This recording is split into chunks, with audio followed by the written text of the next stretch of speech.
Hello, everyone.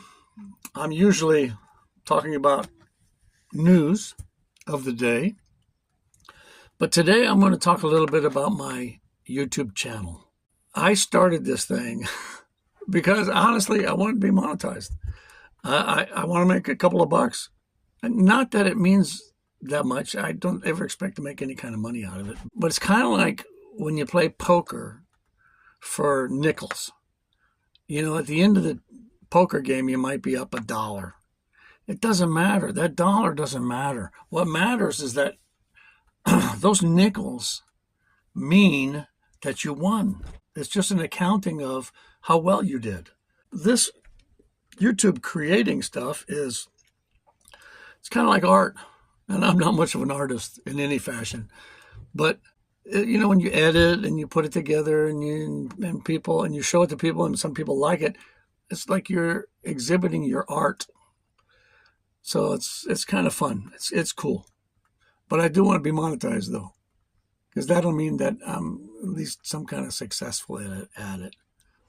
But here, according to the analytics, I have 82,600 views. Now, that's over my whole time, I think, which is about a year and a half I've been doing it. Has it been a year and a half or 2.5? I don't know how long it's been.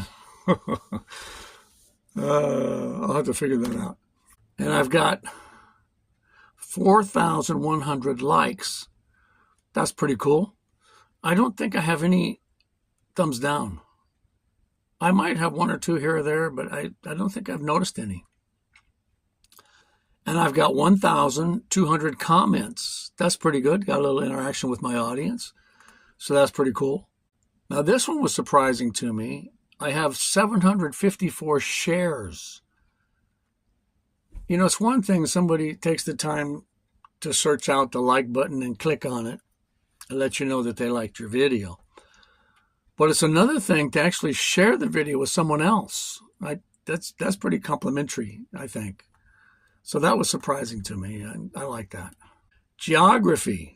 My audience, 75% is from the United States, which I figured maybe all would be United States. 3% Canada. Now, I don't know how I ever got up to Canada. I guess they have the same YouTube we have. Why not? If they see me and they think it might look a little interesting, somebody might click. And 1% from the United Kingdom. So that's pretty cool. But that only accounts for 79%. There's 21% unaccounted for there. I don't know why they don't account for the other 21%. I don't know, maybe they're from Mars or something.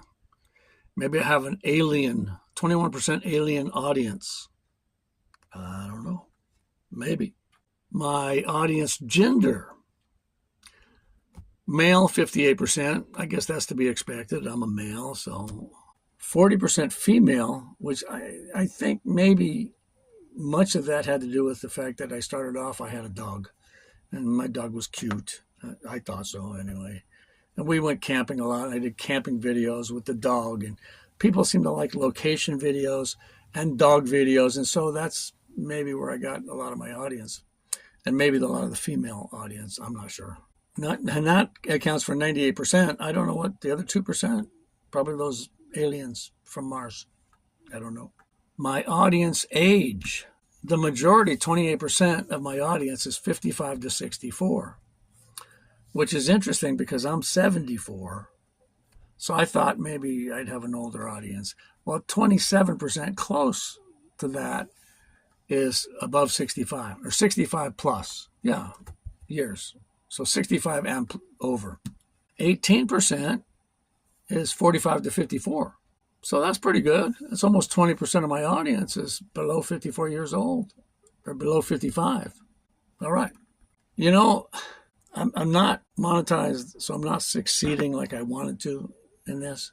I'm not going to give up. It's not where I'm going.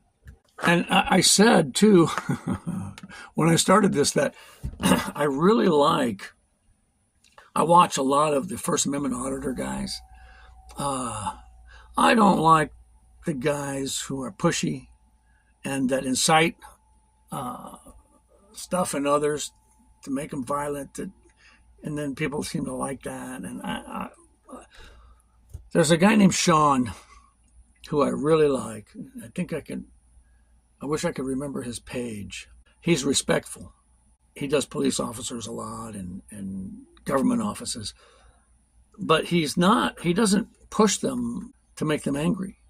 They just get angry all on their own just because he's videoing.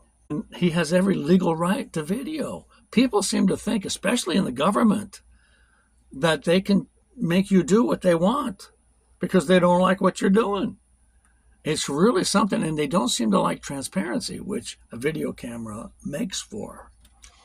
Anyway, I really like this guy. I watch him a lot. And I said to myself, I think I told my audience when I started this too, that I really like the First Amendment auditors. And if I didn't have a dog, I think that I would do that. I couldn't do it with a dog because Sean got arrested, he says, I think 13 times in 5 years. I don't like that. And I couldn't even afford to do that with a dog. If my dog was in my car, what would happen to my dog? Or if he was at home, I left it at home that day. I'd have to have somebody go get my dog. It just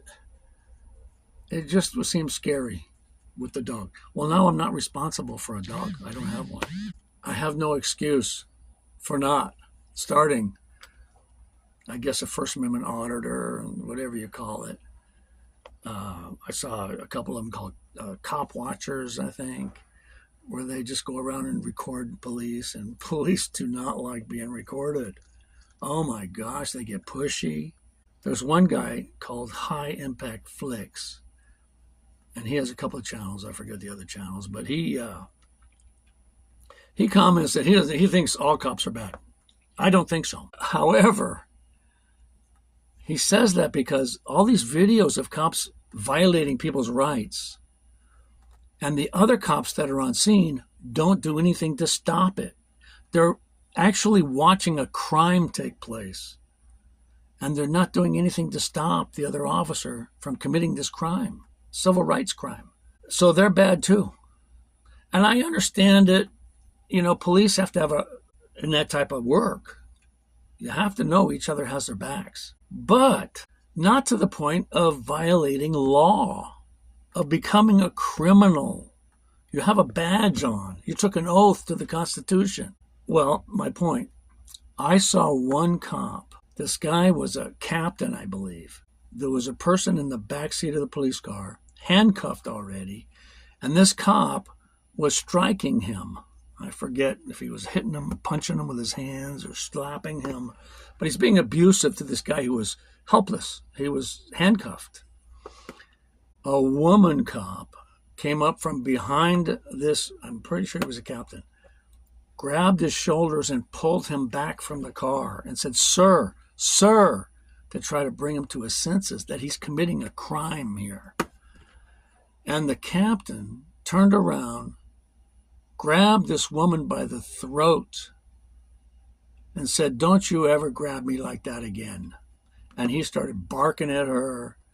She was like, yes, sir, trying to calm him down. She was the only good cop that I've ever seen in these videos that stopped another cop from violating someone's rights.